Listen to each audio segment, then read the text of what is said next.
Oh, welcome back, you beauties. Yes, crazy weather outdoors, but we deal with the challenges and we move on. And right now we are in the kitchen and we're going to fill our bellies. We want to take your taste buds on a trip to the East African coast with Maharagwe. Maharagwe. It's a creamy, spiced bean stew beloved in Kenya and Tanzania. It smells delicious, super simple. It's a celebration of regional flavors, rich coconut milk, some warming spices and hearty beans come together to create something deeply comforting and incredibly flavorful, and yes, quite simple.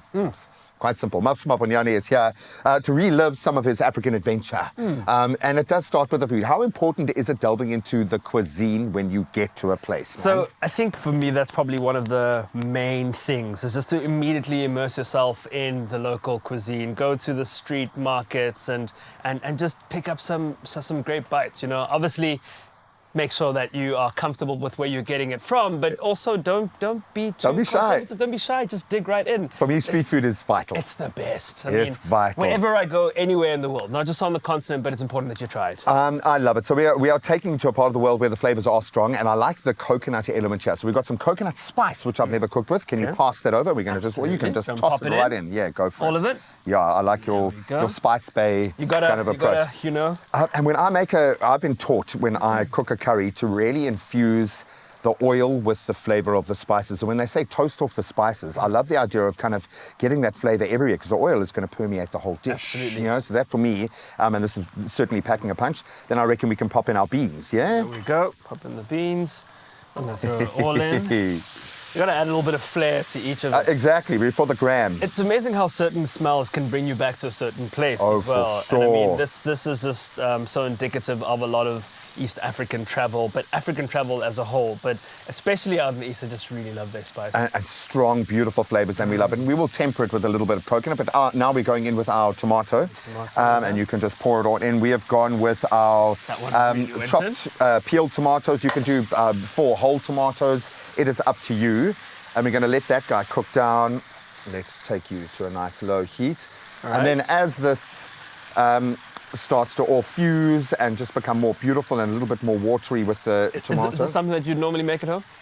Buddy, the funny thing is I push the boat up because I only know how to cook from this stuff. Yeah. So I don't go home and cook normal things. Yes. I'm like always cooking something from some far-flung part of the world where my kids are like, dude, what is this even? I'm like, it's fish sauce. Just deal with it, okay? We'll be okay.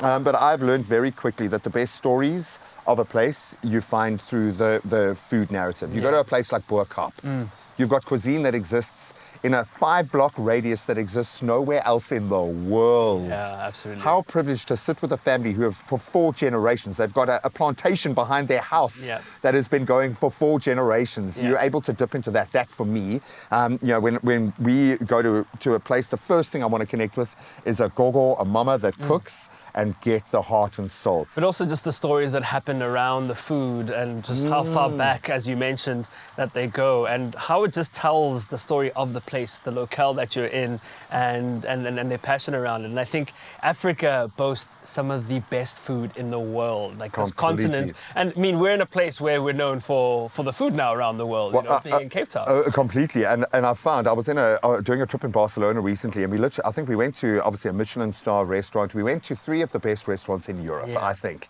And take nothing away how beautiful the food was, but I think when it came to eating a steak actually at another world famous place, and I was like, I wish the South African chef had cooked it. And it's that same notion of the element of excellence that is self-belief, not, okay, we're doing this as well as an Eric Landliard abroad.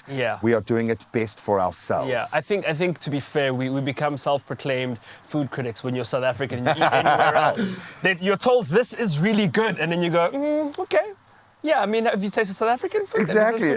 Have you tasted our coffee? I think we can add in our coconut cream, and then we're going to just do this on for the gram, dude, for the gram. And now I would say, and I did ask Tiff, our amazing head chef here, what the danger is with introducing any kind of cream, but a coconut cream kind of fits the same bill. You don't want it to separate. So introduce it towards the end, let it all blend together and thicken up, and then we will end up with our beautiful bean. Should I bring that over here? Hey, that looks gorgeous, man. Really good. Do you want to have a little taste? Would you like to bring Carissa in to have a little taste? Because would you like to come and have a taste? ready and willing. You've been on, sorry, we are... Ready, yes. Willing, I don't know. What are we making? It's a full bean curry. I'm going to give you the full name because Maharagwe, because this, you don't play around with something that is, it's a Maharagwe. Okay. Now, I know you had a bit of chili earlier. This has got spice, but no chili. Yeah. What's the I vibe? do feel the spice. I made that myself. Did you really? Yeah, I really did.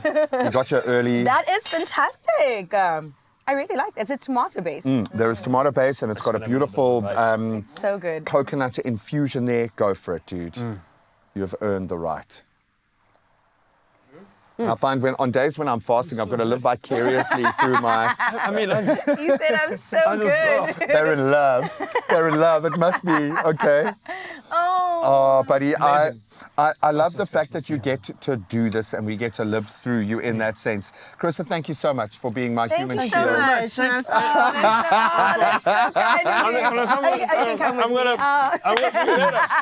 I will use him any day of the week when the food is this good and we are comfortable with that. I love the fact that we can celebrate our culture in completely different ways. It doesn't have to be some big show. It can be as simple as getting to a place, finding an awesome spot and just tasting the food. Absolutely love that. But we do, lest we forget, have an actual job to do in the studio. So let's get into some of those news and sporting headlines with a very willing live studio audience. Now we've got one right there.